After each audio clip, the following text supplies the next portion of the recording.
All right, guys, what's going on? Welcome to episode 10 of Let's Talk Tech. And we have Jennifer Jordan here joining us. She's a security engineer. Let's give her a round of applause, please. Thank you. Thank you.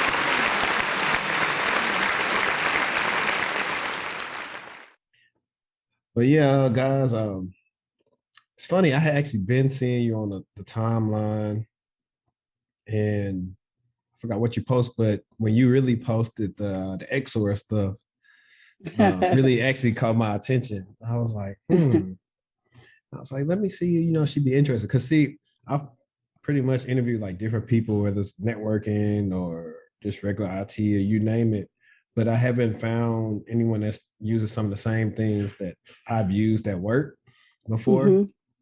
So I thought that was pretty cool. I've just been trying to find somebody to actually talk to someone about a little bit more about engineering or / type of analyst work or whatever. Yeah. So that's pretty cool. But I'll let you introduce yourself, to the people and tell them about yourself, and then we'll get into it. For sure. So yeah, I'm Jennifer. I am fairly new to the cyber world. I spent the last 20 years in the Navy, and none of it was cyber work, but a lot of it was a lot of like threat intel. So some of it was relatable. I kind of got into cyber like on accident, to be honest. A friend of mine was like, "Hey, Jen, I need you to fill a seat because, I got to send these guys to this boot camp and it's a 5-seat minimum. I only got 4 guys." And I was like, "All right, what is it?" She was like, "a Security Plus." And I'm like, "All right, never heard of it." At the time, I was acting as a security manager, so I wasn't doing anything except like running background investigations and stuff like that. So I go to this boot camp and I'm like, "Oh, okay, this is IT stuff. All right, I like it." Come back, get my cert. I don't know how I passed Security Plus, but I got it, right? So a year goes by and same scenario. She was like, "Hey, my guys got to keep up with the education stuff. And I need to fill another seat. You want to go?" And I'm like, "Yeah, what is it?" And she was like, "I need you to sit in on CEH." I was like, "Well, what is that?" And she was like, "Oh, it's Certified Ethical Hacker." And I was like, "All right, sounds cool. I'll sit in." This one, I wasn't so successful right away because it was definitely like a challenge. It was a 5-week boot camp or a 5-day boot camp. You test out on Friday. I tested twice, failed twice. And I was like, "Nah, man, I can't go out like this." So I got some study material. Waited about a month later and then got that cert. So after I finally got that cert, I was like, I really like this cyber world. A lot of stuff is relatable. And I changed my degree, got an internship, and then the rest was kind of history.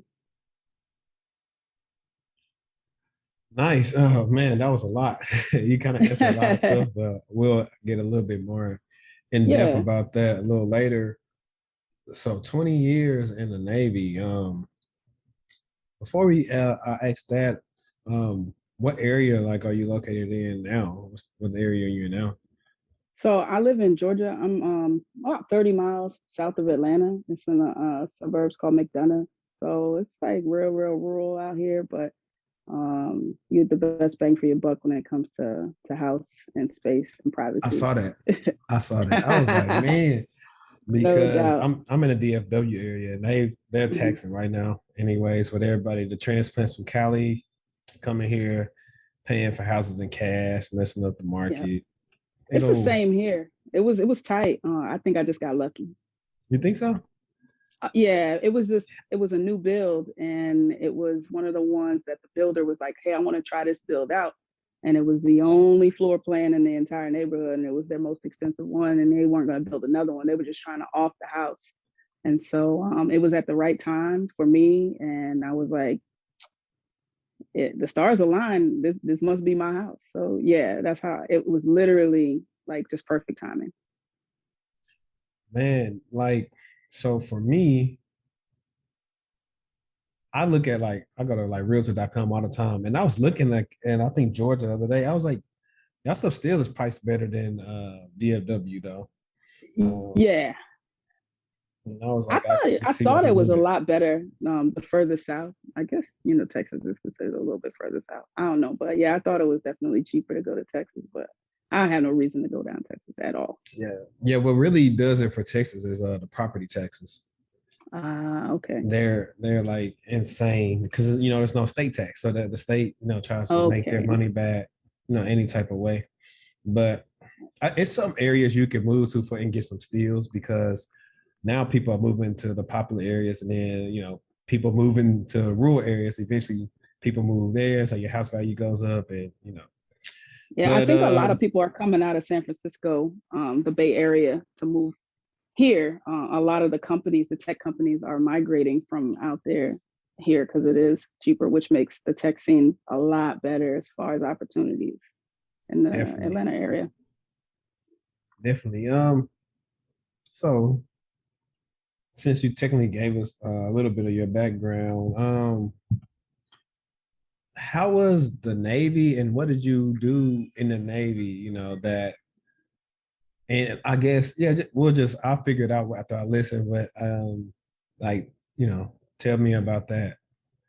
So honestly, I didn't even know how my background would be relatable until literally like 2 or 3 weeks ago. I had to do a project as most interns do at the end of their internship. And I started thinking like, a lot of the work that I did was similar to like how a SOC or a NOC might operate. Now, a lot of people hate on the SOCs and the NOC, but it's a lot of grinding that goes on behind the scenes. And so my job was similar to a SOC. It was 24/7 as long as the ship was out to sea. You were doing a lot of tracking and a lot of threat intel. You know what I mean? You were tracking the ships, you were tracking the subs, you were tracking, the aircraft. Same exact enemy, just a different kind of battlefield, if you will. You know what I mean? The top people who we are fighting as far as cyber terrorism is the same people we were fighting, on a literal like military war type. You know what I mean? And so like my job was to track all of the ships, put it into some kind of display for, upper echelon people to make decisions on what we were going to do as far as like navigating the ship, or even like a defensive posture. And I said, man, that sounds a lot like what I'm doing now, cybersecurity. You got to understand the threat landscape, and then you set the company up, in some sort of defensive posture to fight off cyber terrorism. So like that was kind of like really how I tailored my resume to even get the opportunity to get a cyber internship, because they couldn't figure it out. But once I explained it similar to that, it was all just the option of them saying, all right, we're gonna give you a chance. Nice, and I'm glad you broke it down like that for anybody that's listening. She really broke it down because one of the things that you know what, let me give you an air horn for that.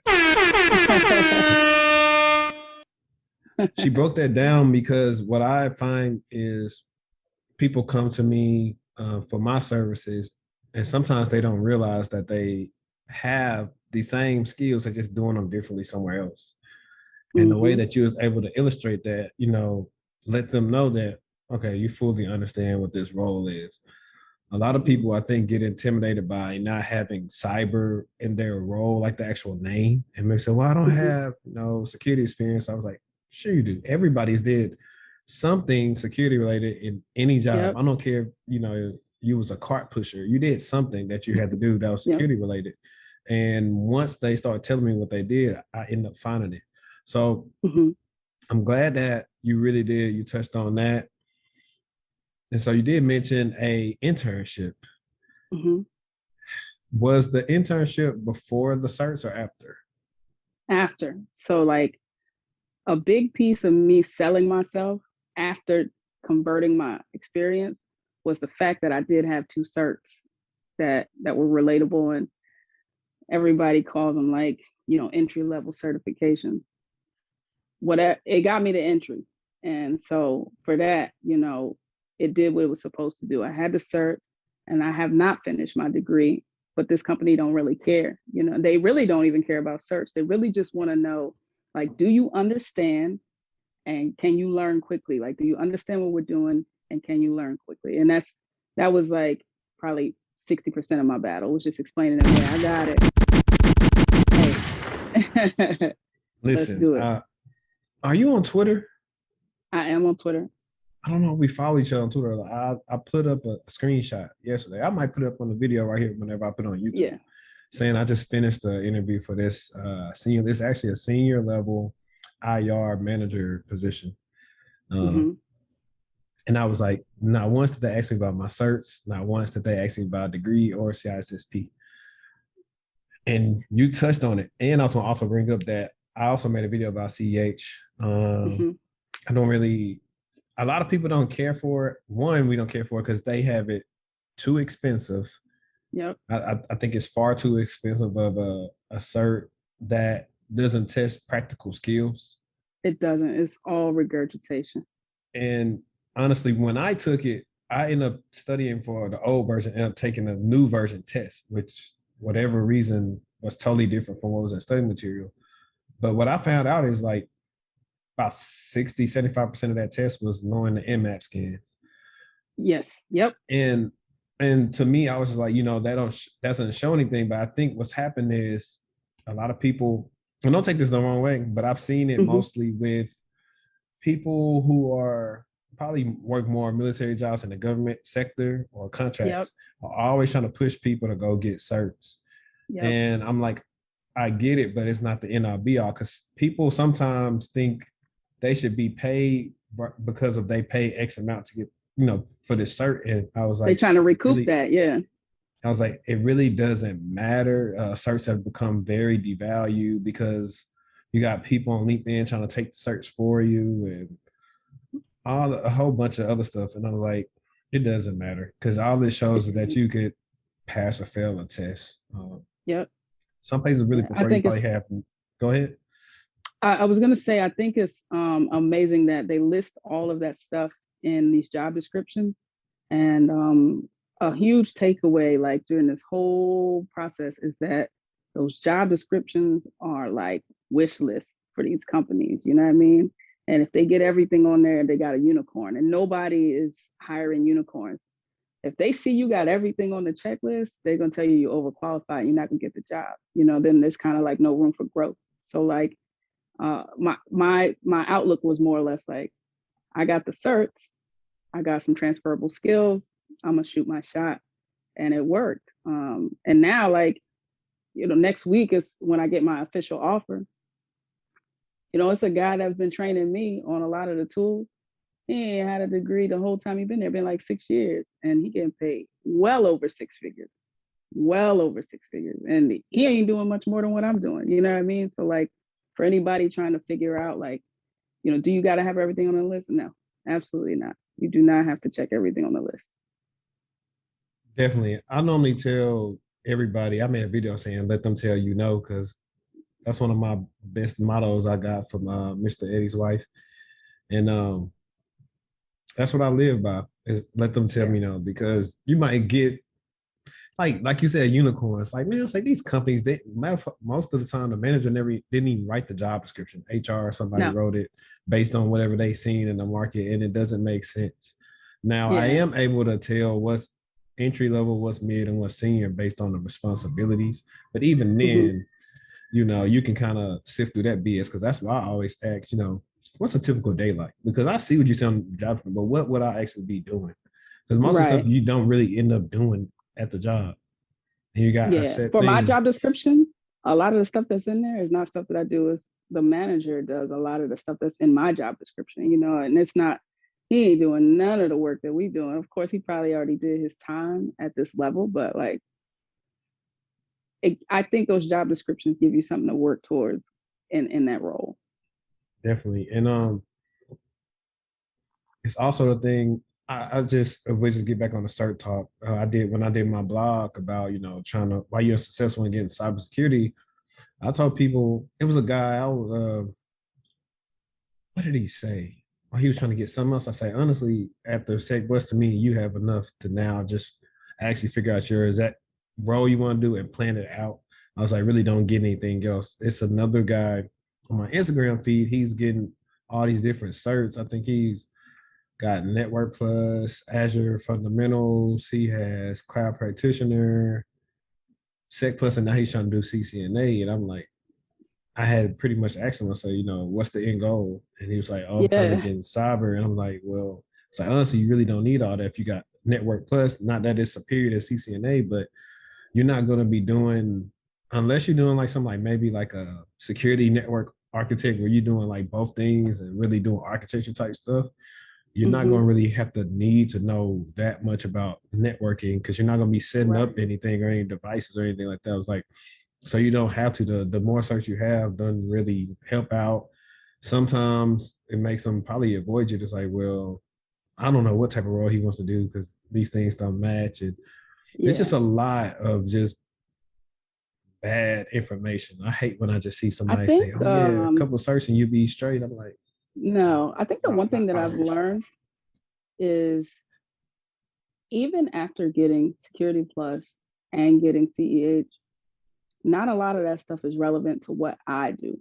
You know what I mean? It was just like even like somebody, I'm not going to discourage anybody to go get A plus, N plus, Sec plus, but if let's just say somebody wants to get into, like you said, the architecture side, you're not really building no hardware stuff anymore because everything is automated in the cloud. So it's a digital version of all this hardware stuff that you're learning. So like Facts. you might learn some foundational stuff, but you're not really putting no hands on no kind of networking stuff. You're not plugging a bunch of cables. Not what I've seen. You know, everything is third party through a cloud. They set it up and you just come in and you defend it. You know what I mean? Like, so as far as an architectural level or anybody doing networking stuff trying to get into cyber, I would say figure out what that job is in the cloud and go that route because you're going to be selling yourself short. You're studying for this. I don't even want to say that because I don't want to discourage anybody, but you understand what I'm saying? No, Like, no, no, no. I it's definitely like understand. I had you're a starting at a level that's not going to be relevant and you're going to have to learn a whole nother set of like processes once you get in the game. right. The only time I really tell somebody get A plus is if they have like zero experience of like nothing, not anything like that translates into another role. Because I have people where they come in and we work out a plan and say, you know what, you'll be good at the project management route in tech, and then you probably could pivot to something else because you know about all these different things. You just didn't do them. But if they just say, you know what, hey, I'm trying to get my foot wet, I just want to help this role for about 6 months a month, I'll say, okay. Some of them are already studying A plus. I said, well, just get that role. Don't stay in it long, no longer than 6 months to a year, and then pivot. Yeah, you got to be ready to level up because like you get comfortable and think like this is all right, it's safe. Don't get comfortable. Right. So I know a lot of people that's the people that sell the cert, not certs, but like have cert training to get the certs, they can probably gonna be mad to hear this, but I mean, just giving the real. We know you're doing your job. Now, I will say certs are good because certain certs can help you. I'm gonna tell people, hey, get it if you're gonna use it, if it's gonna directly benefit you. Like I just had a guy, it's in one of my latest videos, tell me he was studying or about to take CYSA, but he didn't have any security experience. I normally tell people if you don't have experience, do not take that test because Mm-hmm. people will not believe that's one of CompTIA's like if you're listening right now, CYSA is on the same, I guess whatever DoD mark for like CEH. It's the same thing, cheaper, but a much harder test. Yeah. Especially if you're on blue team, it's harder, but it is useful because it will take your skills up when you're working. That's the test I really only recommend for people with experience because that test is they had that test hard for no reason. Like real deal. Like it's not like Yeah. Sec Plus. Like I know you said how you pass Sec Plus. That test for real, it's like, bro, like what are they talking about? I thought about like if I was gonna get another cert, that was gonna be the next one. But to be honest, there's nothing that this company really expects you to get um, in order to like level up. The next level for me is if I wanted to go to like advanced threat hunting team, and what they Mm-hmm. require is not Yeah, CYSA.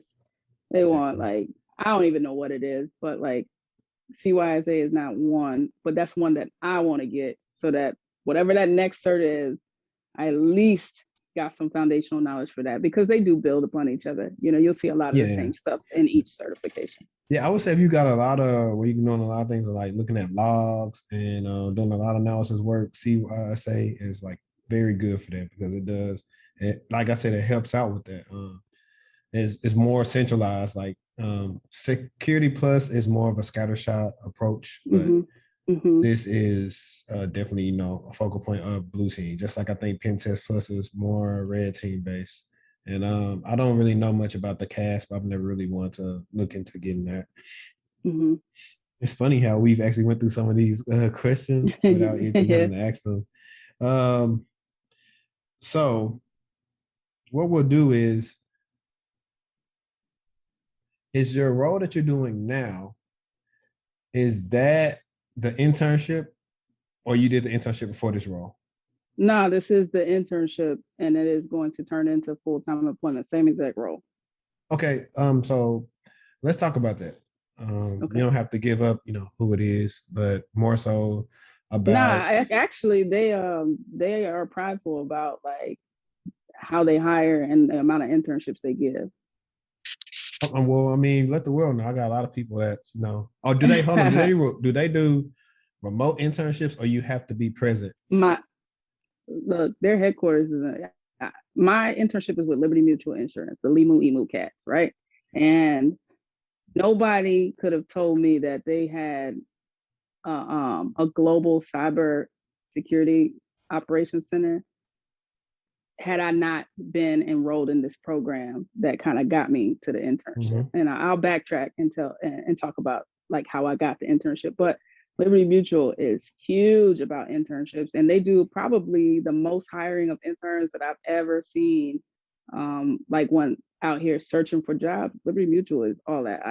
And that's not a plug. They literally gave me an opportunity. They said, here's all the tools.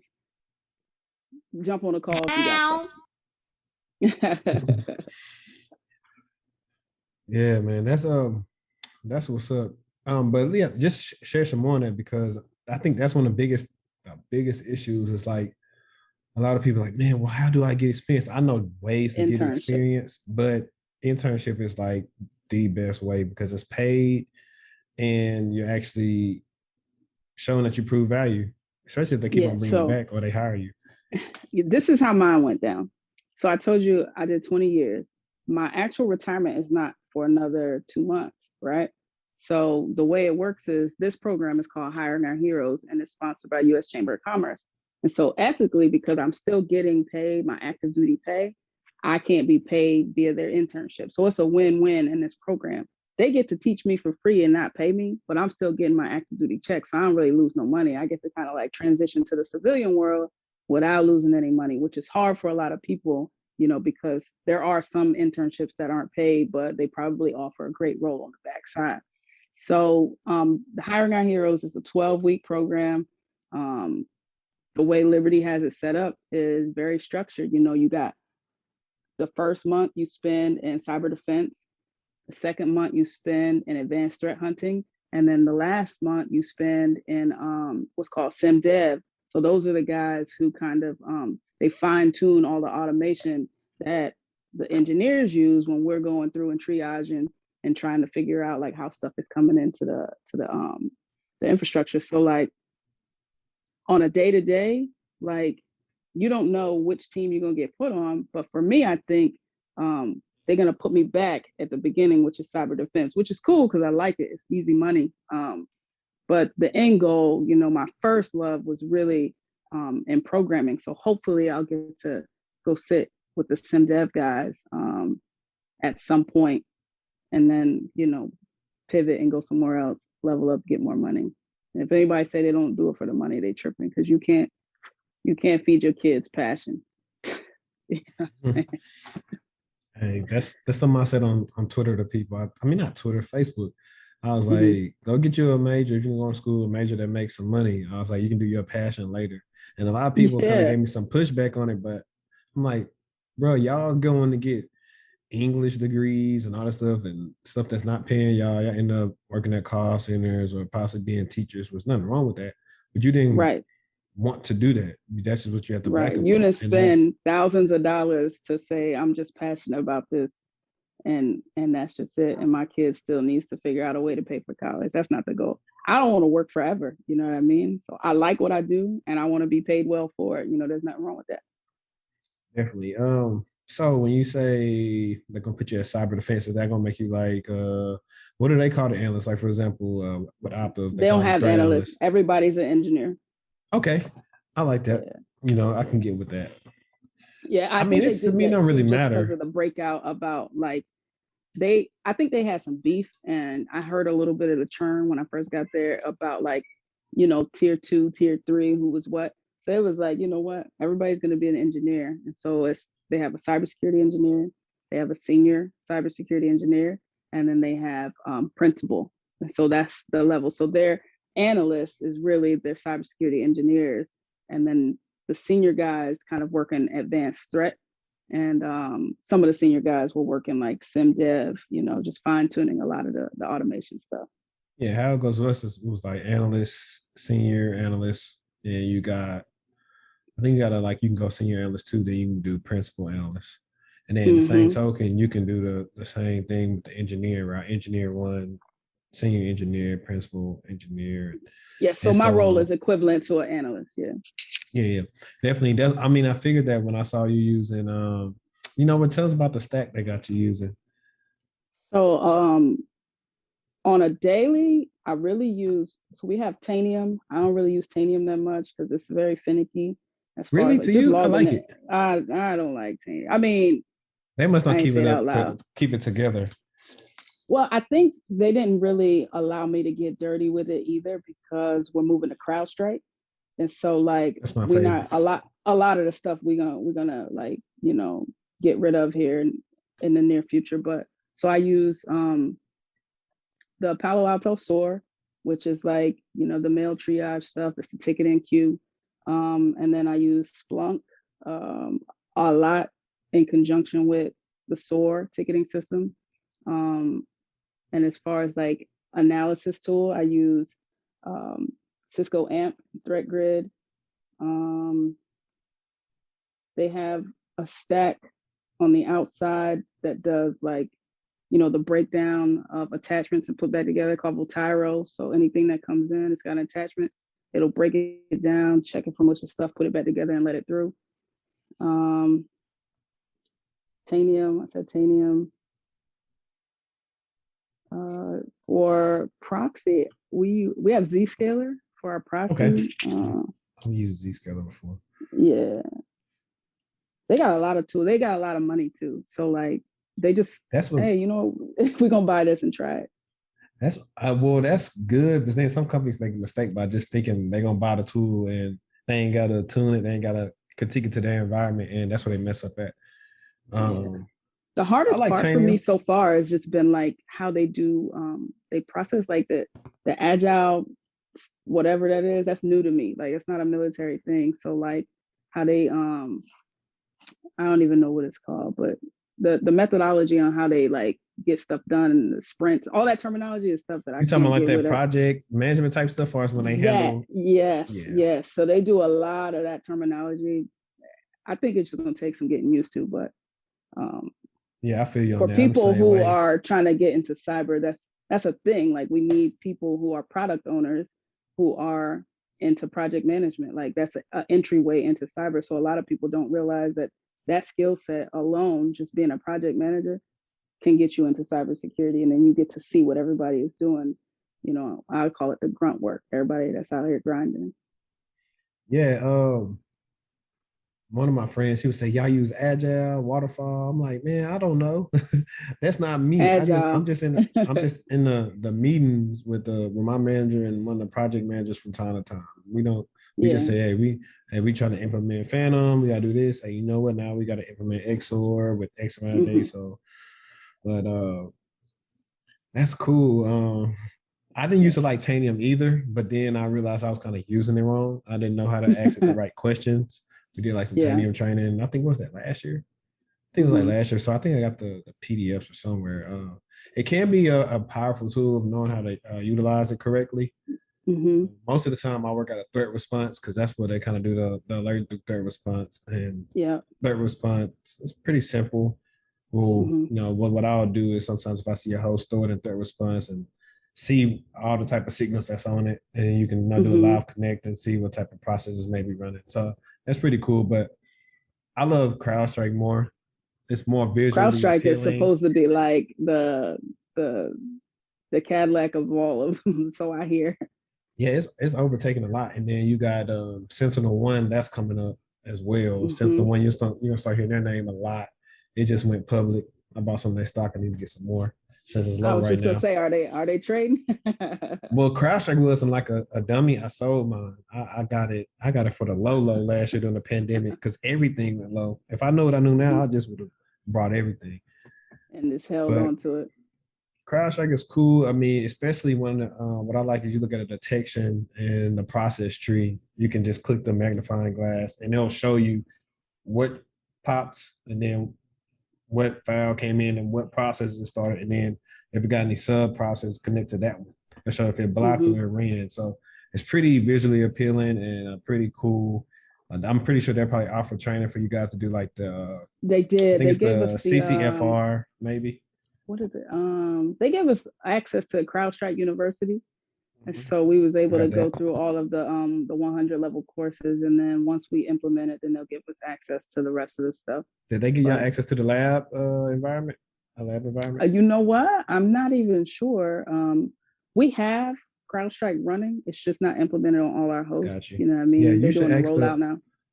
whoever the engineer, whoever owns CrowdStrike, ask them that they get stuff to maybe set up a practice lab. Like we have access to a practice lab, so that was always cool to Okay. just use that.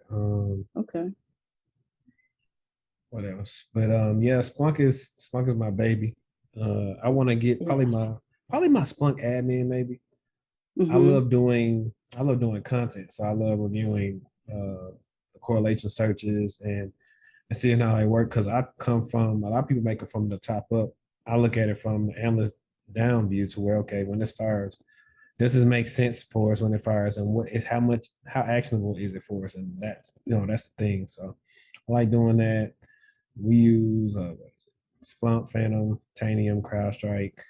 Mm-hmm. We still got old EPO in there, which is going away. Um, yeah, a lot of stuff, Yeah. but The that's tools cool. is like what I would give as far as advice to anybody, listening to all of the acronym and the jargon is that don't worry about the tools so much because anybody can learn a tool. You just got to know what to do with it. And my first day on the job, they gave me all these tools and I was like, hey man, I don't really know, I never heard of these tools. What am I supposed to do? And they looked at me, it was like, oh yeah, all right. So if you're doing mail triage, this is where you need to be looking. And I'm like, okay, once you tell me what each one of these tools, like why y'all bought them, now I can go to work. That was the hard part. And, I would encourage anybody, if you get your foot in the door, don't feel afraid, to ask them questions like, hey, it's like giving somebody a hammer and then the other guy got a nail gun. Like they could do the same thing, but if the guy next door got that nail gun, figure out how you can use that nail gun instead of, wasting all your energy with the hammer. That's the best analogy I can give, you know what I mean? Definitely. That's a big, not pet peeve of mine, but I've worked with people who don't ask questions, and I know they don't know what they're doing, and Mm-hmm. they just be silent, but they're messing up on alerts and stuff. I'm like, ask questions. Whenever I started somewhere new, I'll go find probably like the smartest person. I won't bug them. I'll still do my due diligence, but then I'll ask questions and stuff I'm unsure about. And they say, yeah, let's set up a Zoom and I'll show you. Mm-hmm. And that's how you get your knowledge. That's how you grow your knowledge. Yeah. So don't be Yeah. afraid to not know anything. But it's also on the flip side is why I tell people, hey, when you're interviewing or on your resume, be transparent. Don't have these people thinking you principal level when you're entry level. Because then it's Right. gonna look bad on you. You're gonna mess around and be booted out of there because like, well, this Right. dude, he said he had 5 years of experience and this and that, but he don't know how to use this. He don't know how to do a Right. simple query. And Right. as a guy who used multiple SIMs before, all of them are different, but they are the same. You just got to take Mm-hmm. the logic of knowing how to investigate when you're using a SIM, and you'll be fine. It'll be a Yep. learning curve on knowing where to click and how to search stuff. But if you know what to do and why you're doing it, you'll be Mm-hmm. fine. And then Exactly. Because another, I'm telling you, Splunk, I was like, what in the world is a Splunk? Once I figured out why I needed it, I was like, oh, okay, it makes sense. Now I know how I'm supposed to use this tool. right. And Splunk is one of the more simpler slash powerful SIMs out there because of how you just search and you can edge your search on the fly and searches you're looking at all the time, you can save and modify. The harder thing Right. might be learning, what different functions like, evals and charts Mm-hmm. and count and using stuff where all that type of stuff may be, a little hard, but once you use it over and over again, Mm-hmm. you're pretty good with that. And I also tell anybody, if you're at a new place and you are starting us, like, actually her title is engineer or SOC analyst or whatever they want to call it. You don't understand the rule, try to go see if you can get access to the documentation on when the rule, why was it made, and what it's supposed to do. That'll help you figure out what you're looking for.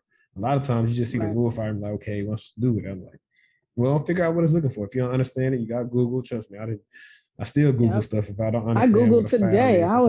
I almost had a question that I was going to ask one of the senior guys, and I said, you know what? Let me go to old trusty Google. And sure enough, I Googled it and I found my answer and I got right back to work. It's just like you learn a little bit more when you just take the time to just figure it out on your own. You feel like you accomplished something. You add a little bit to your tool bag and to your resume.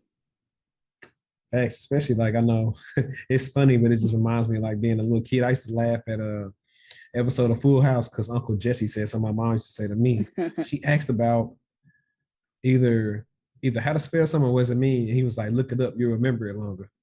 But that's true when you do that at work. It's like you go put the work in and look it up, it's going to stick a little longer than somebody just telling you.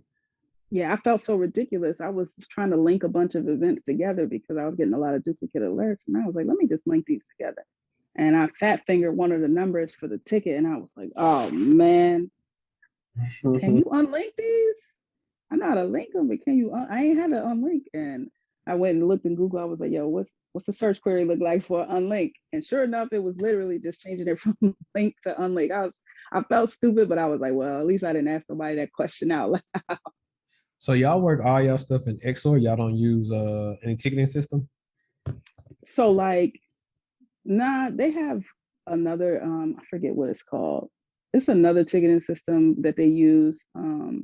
Is it ServiceNow? Nope. I can't even, I'm drawing a blank. But SOAR is only for like this suspicious email. The rest of the other stuff fires off notable events and other. Okay, so y'all don't have, okay, see, like how we have it is we have everything goes into Splunk and then goes into Phantom, and then Phantom's API auto closes everything in Splunk, so we just work it in one place. Because at one time we were working out of two different SIEMs, and that was like a little issue. So yeah, we got one way to use it. My biggest complaint was like too many different ways that we could investigate tickets.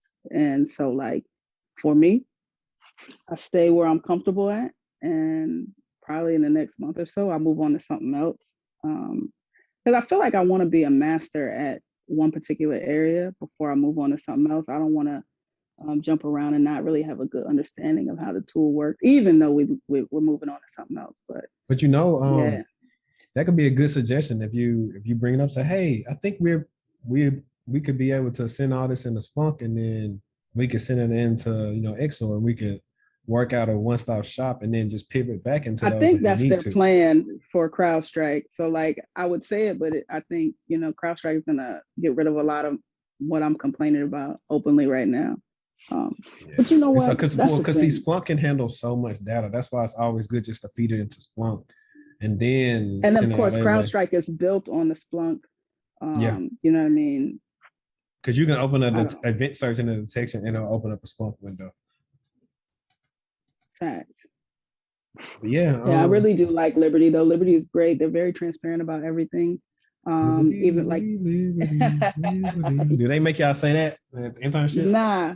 No, nobody references any of the ads at all. And nobody, like, you wouldn't even think people knew that that's where they work. Like when I told my mom, she was like, you talking about like the Limu Emu guy? I was like, yeah, that's them. And of course, like, I started seeing the commercial a lot more, but they are transparent. If you go on their career page, they're always hiring, always. And not like a lot of other companies, they put what their salary range is. It's not even a question. That way you don't gotta wait and go through all the interview process trying to figure out, is it worth the time? They put it out there, and they pride themselves on telling you, this is what we pay for this level. And ain't no secret. And that's the dope part about it. Yeah, more companies are moving that route, especially on LinkedIn. They'll reach out to you and they're like, oh, this is the range we do. I said, all right, bet. A recruiter reached out to me today. And I was like, this looks interesting. What's the range? So I'm waiting for her to reply back to that. That way I don't have to waste my time Yeah. talking to him. Yeah. But that's cool. I definitely know some people that are, I don't know if they're still inactive or what they're doing, but I'm going to relay that information to them, especially since that's a company Please. like that, because it does. I think that is a good perk because I like working with people that, are prior military because one thing they know how to do is follow directions. They're Yeah. rarely lazy and, they get their jobs done. Because They I be learned on that from time. when I started help desk, a lot of people were like retired Air Force, but, we had one of probably the better help desks that you would ever find, in the world just because of a lot of that foundation of where people got their start at. Yeah. But I want to segue into asking you this question as far as, you being a Black woman, how do you feel about that at work? Do you feel like, you're respected or you get treated differently or they don't take what you say serious? Like I've seen and from friends I know, and they've told me when they've told me some things about what they experienced with stuff that I don't necessarily experience, and they've told me, I was like, wow, really? And, nobody, took up for you and stuff like that. Like, have you went through any type of, ordeals like that? No, I'm gonna tell you. I think because of the landscape is a little bit different, and because everything is virtual, if there are microaggressions, they're not present or obvious. Um, I'm gonna tell a lot of people like this might sound crazy, but just hear me out. A lot of people are, and when I say people, I mean companies and organizations are into that diversity, equity, and inclusion. And I would take advantage of it. You know what I mean? Like shoot your shot as a minority. If you see a company touting those three letters, put your hat in the game because they want to be able to be the ones that say, we are not like everybody else. We actually do have a diverse company. Pause, because I am the only Black female on the team. And it's kind of one of those things where it's just like, you just don't get a lot of women, period, in tech. Now, there's one other Black guy, but he works like the night shift. You know what I mean? So even if even if there was like a conversation to be had between him and I, where I could ask him if he experienced anything, like we don't really cross paths, unless I stay on late when he comes on in the afternoon and we just want to chop it up. But like, I haven't really experienced any kind of microaggressions or any kind of special treatment. If anything, they were more happy to say, hey, we are adding to our little diversity pot. So we got us a veteran, we got a woman, and as a minority. So like they checked off a bunch of stuff if that was their intention. And if it was their intention on why they hired me, then I win and they win and I don't really care. Nice. Yeah, I think a lot of that starts with the top down. You got to have a manager or somebody that says, we're not going to tolerate, that foolishness. And and if somebody comes to the complaint and say, you need to stop, I'm going to go HR on you about, what you're doing. Because one guy wouldn't give one of my coworkers like access to stuff they need to do their job for a while. And I was just like, wow, what's up with that? And, you ain't even got to ask and I ain't got to say, you already know what this person was. But but that person wasn't like that with me or anybody else. I was just like, I think they had that complex of like, you don't know what you're doing or whatever. You're not that important and that kind of stuff. And I was like, yeah, that sucks. But honestly, the culture is dope. I haven't had any issues with the culture at all. Right. That's how I felt about Optics the same way. It's like, I had never been somewhere that was fun. I indirectly like, experienced stuff like when I was doing knock work with one of the managers there. He was, I don't know, he was on something. He had yelled at us one time, and I was like, that was strike 1 and 3. It never happened again because I ended up leaving. But I was like, I don't know who you think he talking to. That's the beginning and the end. We're not doing it. Facts. And then one of my good friends, like I talk about this in my one of my videos when I was like the worst sock I ever worked at, which was McAfee. One of the director that they brought in, which didn't have any cybersecurity experience, he had worked for the FBI. They were bringing in all the wrong people at the company anyway. And one of my good friends there, who should have been the actual SOC manager, because he's the only one that had experience initially, knew what he was doing and would have had us right, was a Black guy. He was a contractor at the time, and he was, he going back and forth trying to be, a company employee. And he told me one day, he was like, man, I almost lost my job today. I was like, man, what happened? He was like, so I'm getting into work. He was like, and I walk in and Bill sees me and he says, you're welcome. He was like, what? And so he really was telling me, man, you're welcome, because like, I guess he was fixing his money for his offer and stuff like that. He was like, man, I was this close to losing my job. Yeah, don't do me any favors. He's like, you realize when you got kids to feed, like, yeah. I'm gonna relax, because yeah. you different and I'm this, and you used to be FBI, they might try to play me. But that was probably the only time I indirectly seen that. Any other time I didn't. I think for me, the way I carried myself, I remember when I first started at Opta, I came in the first day, I had probably like a yellow polo on, and my shirt was tucked in and stuff like that. One of the guys, he was older man, he was like, oh, you in military? I was like, no. He was like, oh, you had a shirt tucked in and stuff like that. I was like, nah, I just wanted to make a decent impression. That day I came, but that's cool that you didn't really experience anything. Hopefully it's smooth sailing. You got like some cool people that realize that everybody, we all need to be on that game, do our job, because at any given time, if some go down, we fired. So people had that in the forefront of their mind, they stop being, stupid, and they realize, hey, this ain't a game. Yeah, no. I don't want to do that. I don't want to get fired before I get hired. Cool. So we answered most everything, but the last thing is I see that you are I believe the CEO of XCT. Exclusive Cyber Tech, yeah. Okay, yeah. And so what made you start that? I believe you run that with another woman as well, right? My mom, yeah. Okay, cool. I didn't know that. No, see, I didn't know that as your mom. That's dope. That's really dope. That you're able to do that. Long story short, when I first started like my journey into IT, I wanted to be a software engineer. That was the goal. And that imposter syndrome started kicking in. So I was like, I need to kind of like figure out, which way I want to go. And this was before I was introduced to the certs. And so I was like, it's not a lot of Black people that are in like tech. And if they are, you can't like visibly like tell. And so at the time, my mom was trying to start up like a t-shirt business. And I was like, you know what? I got this font and I got this idea, and I'm gonna just start putting like some tech roles on there and this Martin font, just like the one I got on. And I just posted it on Twitter, and everybody was like, yo, that's kind of dope. Like, where you get that? And I looked at my mom. I was like, yeah, I make these. I already had a website, and just trying to figure something out. I was just trying stuff to figure out where I fit, right? And so someone else asked me, they was like, oh, can you do custom? And I was like, yeah, I can put anything on there you want.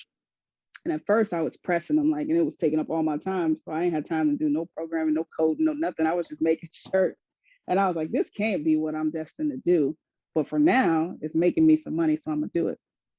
And the short version is I just wanted to be able to identify with other Black people in the culture that knew exactly what the font was when they seen it. They were like, oh, I know that. That's that Martin thing. And it also represents like, hey, man, like we are also in the IT world. We are out here. We exist. And it was kind of like an open representation of like a little bit of swag and a little bit of like tech, you know what I mean? And so that's kind of how it started, was just mostly with hoodies, a lot of tech gear. And then I just started sharing a lot of the stuff that I learned, cutting out a lot of the long way around getting into IT. I started posting some YouTube videos on there. Hey, these are probably the ones you should watch first if you're thinking about it. And that was kind of it. As I gained more tools in my tool bag, I just offer those services. And one thing I don't do is make people pay, and that's no diss to anybody else, because I feel like there's already enough like barriers for Black people to overcome to get into, the industry. So like, I won't pay for something that I could find on YouTube. And that's kind of what I stand on, but you ain't getting no hoodie for free. That's facts. Yeah. I could feel that. For me, is only the slight difference is I do charge, one, because of stuff I'm planning on. I got a course I'm probably gonna work on. I got the coaching things, but my stuff is, affordable. Like people can, I used to do consultations a lot, but now it's more so, hey, you can just use the coaching subscription, which is the same price, which gives you more benefits with me. my resume prices aren't really that expensive. They may go up, but it's more so my time and what people That's want to what's get out of it. important. And That's what that's I was gonna how say. anybody booking with me, I know off top that they are serious about their career because they are seeing it as an investment. Mm-hmm. And those are the type of people that I want as clients. Now there are Mm-hmm. success stories with people finding the stuff, from YouTube, but it's really not a lot because I see a lot of times, yeah, I was looking at this and that, but because it's a lot of stuff going on where sometimes people thinking, not knowing the people on YouTube don't know what they talk about. They don't. And so you can get stuck in a tutorial rabbit hole and never learn anything. And so if the content is direct and it's relevant, I'll pay for it. But I have learned that like if you're not gonna pay, it's gonna take you a long time to get there. But Facts. that is the same as the investment, like what you're saying. Some people just want to invest and go right to work. There are other people who will invest their time and do their due diligence. You know what I mean? Right. I'm Because just now was I don't have the time to be making all the content because I'm still trying to build my career. yeah, definitely. Yeah, for me was also I'll share people if they're still listening right now is that not only do I get a chance to help you, I'm not trying to pitch you, but Mm-hmm. recruiters reach out to me all the time. I reach out to them. I can show a text the other day where they reached out to me about something. I said, hey, you got any entry level roles? So I'm building these relationships where I've had recruiters that watch my channel. They was like, I tell, people that are applying to jobs, watch your stuff. I've had, man, all type of people watched it, but it's Mm-hmm. just that network. That's the one thing, Yeah. if I could pay $30,000 to where I'm on a network to where, hey, uh, so and so, I know so and so, and he's real good Mm-hmm. friends with people at Microsoft, and it's like, you know what, this dude got an extensive resume, and you Yeah. bring him in, he's gonna be good for because that's all they do now. They do the same Mm-hmm.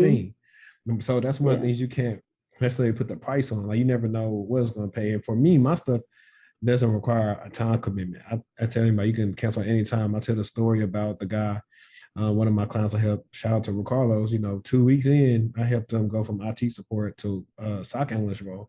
He was like, yeah, man, I Wow. really don't want to cancel. I said, no, man, cancel. My job is done. I was like, you can stay Mm-hmm. in the Slack space that I have. I was like, I didn't do this so I can get rich and say, oh, no, man, you got to stay subscribed for 5. No, I mean, every Right. time, people, they cancel, other people, they get their subscription and, hey, that's fine. I have to do it Yeah. because I am trying to do like different things because originally when I said I want to be a manager is because I want to get people like us to hire them. But I was like, Mm-hmm. once I said, I can help more people like this get in opposed to that way where sometimes the barrier to entry where they might not let me hire who I want to hire. So Yeah.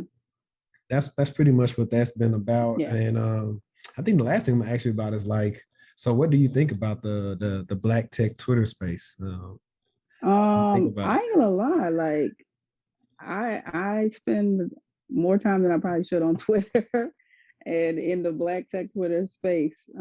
Just mostly just browsing, reading, a lot of threads, I mean, it's a lot of good content. I think a lot of like organic info you can find on Twitter, better than you can find in other spaces. But I just try to put little short snippets of, just daily life, some inspiration, you know what I mean? Like just whatever I could do that doesn't take up too much of my time. Cause like I said, I'm still on a journey. This is not, the I have arrived moment. This is like, hey, y'all get on this train because in like 10 years, people like us are gonna be, far out of reach as far as like level of um expertise and being able to kind of reach back. So it's kind of like, hey man, y'all, let's go right now because there's not going to be enough of us that understand tech to be able to survive with the way that the world is going. Everything is going Definitely. digital and it's not going to turn back. So if you don't understand it, I hope you have some other form of lucrative way to survive in a country that's going to be digital forever. Thanks. And I do respect what you just said. Let me give you another hand clap for that because I really do respect that since you do view yourself like as a new person, that you are not trying to masquerade around, as this person with, almost like 10 years of experience and trying to, Nah. charge you for that. I don't like that because I'm like, not saying somebody don't know, but you hadn't been in enough environments or seen enough or dealt with enough to understand Right. this.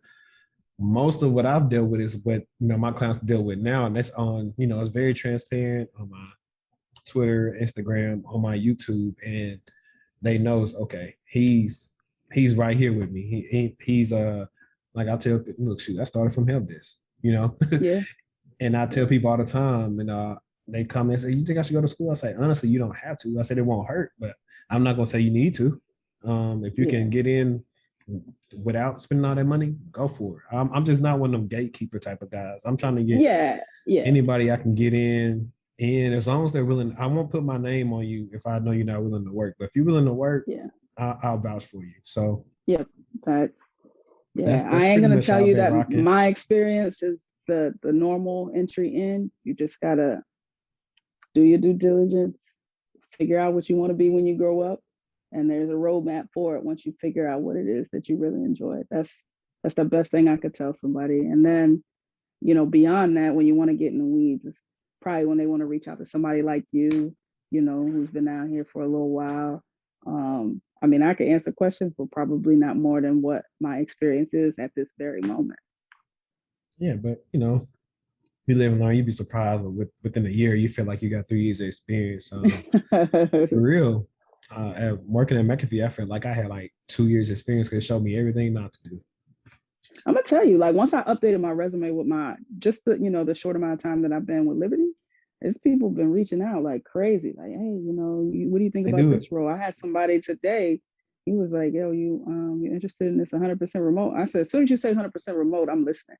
Like, right. My ultimate goal, like no lie, is to probably work 2 jobs simultaneously that have the same amount of effort. Like, this is what the end goal, because it's not that taxing. What I do is not that taxing anyway. I mean, it's what you make it. So if I could do 2 of the same thing at the same time and retire myself early, that is the end goal. That's a bit. I'm not gonna hold you long. It's a Thursday night. It's getting late on the East Coast.